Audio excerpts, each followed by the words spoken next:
नीति वचन अध्याय 7। हे मेरे पुत्र, मेरी बातों को माना कर और मेरी आज्ञाओं को अपने मन में रख छोड़। मेरी आज्ञाओं को मान, इससे तू जीवित रहेगा और मेरी शिक्षा को अपनी आंख की पुतली जान। उनको अपनी अंगुलियों में बांध और अपने हृदय की पटिया पर लिख ले। बुद्धि से कह, तू मेरी बहन है, और समझ को अपनी साथिन बना। तब तू पराई स्त्री से बचेगा जो चिकनी चुपड़ी बातें बोलती है।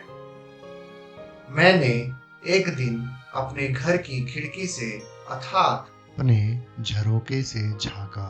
मैंने भोले लोगों में से एक निर्बुद्धि जवान को देखा। वह उस स्त्री के घर के कोने के पास की सड़क पर चला जाता था और उसने उसके घर का मार्ग लिया। उस समय दिन ढल गया और संध्या काल आ गया था, वरन रात का घोर अंधकार छा गया था। और देखो, उससे एक स्त्री मिली जिसका भेष वैश्या का सा था और वह बड़ी धूर्त थी। वह शांति रहित और चंचल थी और अपने घर में ना ठहरती थी। कभी वह सड़क में, कभी चौकों में पाई जाती थी और एक एक कोने पर वह बाट जोहती थी। तब उसने उस जवान को पकड़कर चूमा और निर्लज्जता की चेष्टा करके उससे कहा, मुझे मेल बलि चढ़ाने थे और मैंने अपनी मन्नतें आज ही पूरी की हैं।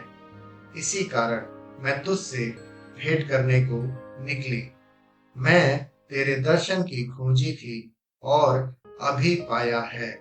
मैंने अपने पलंग के बिछोने पर मिस्र के बेल बूटे वाले कपड़े बिछाए हैं। मैंने अपने बिछोने पर गंधरस, अगर और दालचीनी छिड़की है।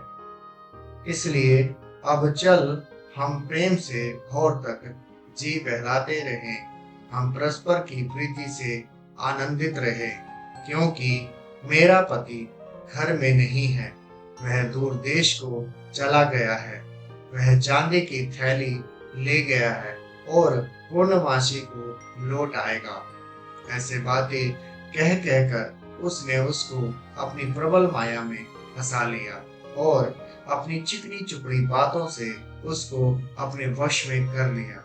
वह तुरंत उसके पीछे हो लिया, जैसे बैल कसाई खाने को या जैसे पेड़ी पहने हुए कोई मूढ़ ताड़ना पाने को जाता है। अंत में उस जवान का कलेजा तीर से भेदा जाएगा।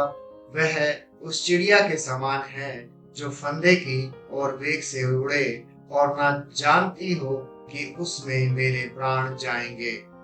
अब हे मेरे पुत्रों, मेरी सुनो और मेरी बातों पर मन लगाओ। तेरा मन ऐसी स्त्री के मार्ग की ओर ना फिरे और उसकी डगरों में भूल कर ना जाना, क्योंकि बहुत से लोग उसके द्वारा मारे पड़े हैं। उसके घात किए हुओं की एक बड़ी संख्या होगी। उसका घर अधोलोक का मार्ग है, वह मृत्यु के घर में पहुंचाता है। आमीन।